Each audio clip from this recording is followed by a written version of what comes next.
Hello YouTube type people.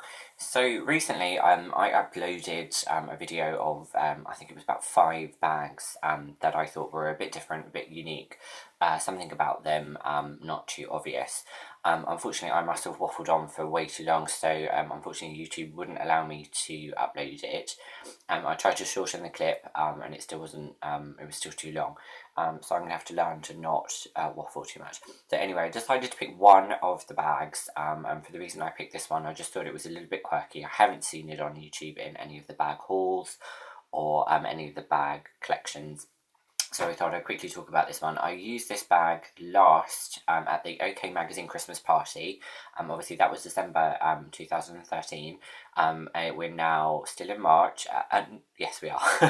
And I haven't used it since, but I probably will use it again in the summer. I've only previously, before OK Party, I've only previously used it once. So it has been in my wardrobe for quite some time. In terms of cost per wear, probably expensive, but there was something about it I really liked. When I saw it, I thought it was really quirky, really interesting.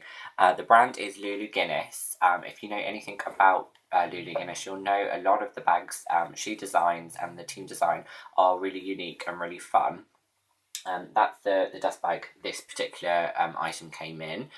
This might not be a dust bag which they're using currently.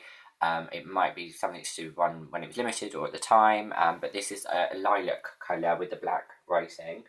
And I picked this up because I found it quite amusing at the time.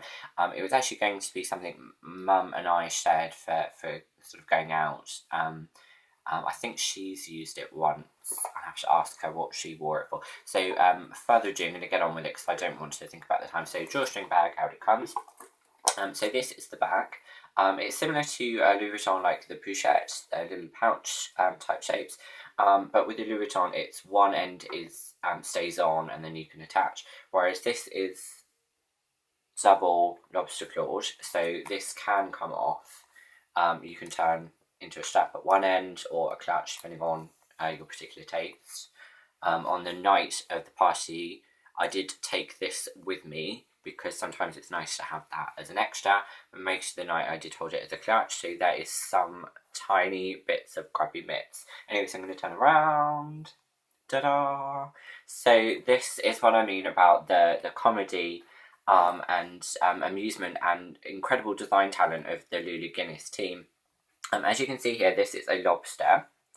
And he is in, I would say, a very soft pink, salmony colour, almost coral sequin.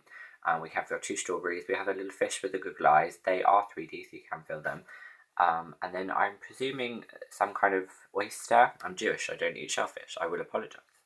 And then LG here, which is the Guinness stamp there. And this does open up. So basically, since using this, the bits that I shipped to the party are inside, so I'm going to kind of product review them at the same time. So the back has a zipper pocket here.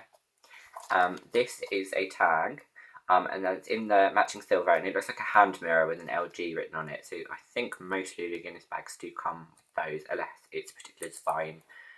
The reason that is still on is I don't want to scratch it. Like I've said, I've only used it a couple of times.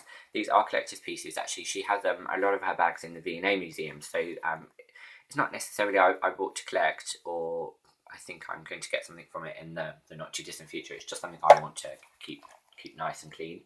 And with beige, it's quite hard. So again, Lily Guinness there. So it's one large compartment flap, and then it's trimmed with the black. I just thought it was really chic. It was really funny, and it's kind of a personality talker. So what have I got in the bag? So let's go really quickly. So as I was at a party, I've got a young blood kabuki brush, just to make sure I look tidy and fresh. Rennie, because I think by now you all know I have to go everywhere with Rennie.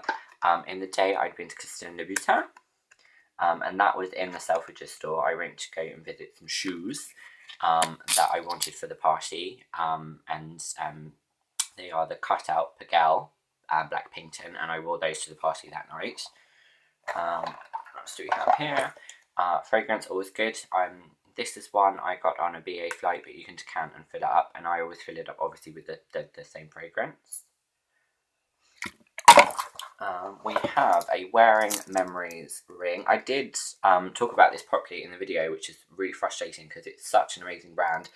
Check out Wearing Memories on Twitter. That is a champagne cap from a vintage Bollinger. The ring itself is sterling silver, and you can pop as many caps in as you want to. You can change your look. Such an amazing idea. You can write on the back of the cap as well, particular dates, or engagement cap, that kind of thing. I think that's such a fantastic idea. And then in terms of cosmetics that I took, this is Newcid, and I use both products. So I don't know if I think a couple of different brands now do the mirror, but I think they were one of the first. Beautiful red, and I believe this is called Eye Pout Scarlet 1307. And it's a lovely kind of quite sheer red actually, which you can build up or blend out. I thought that was really fantastic. And again, this has, there we go, the light. So when you're out and about, we were having hours of fun highlighting things with my pen lipstick that night. Really recommend that. It's a really beautiful colour. It's really sheer on the lips, and it's nice and conditioning. Now this is their, I think they got a particular name for it, but I'm going to call it a gel eyeliners.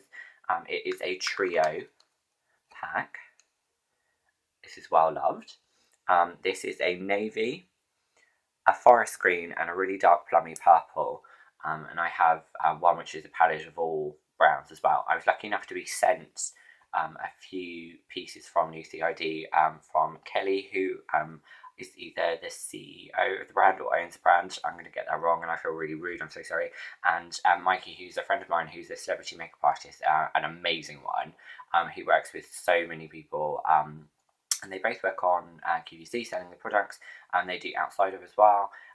But I was lucky enough to be sent, I think it was about 5 different lip colours, 2 of these. What else did I get? That's really rude. But on my life, this does not budge when it's in your waterline. I tried everything under the sun. I loved Bobbi Brown for quite a long time as well, and that's still really fantastic.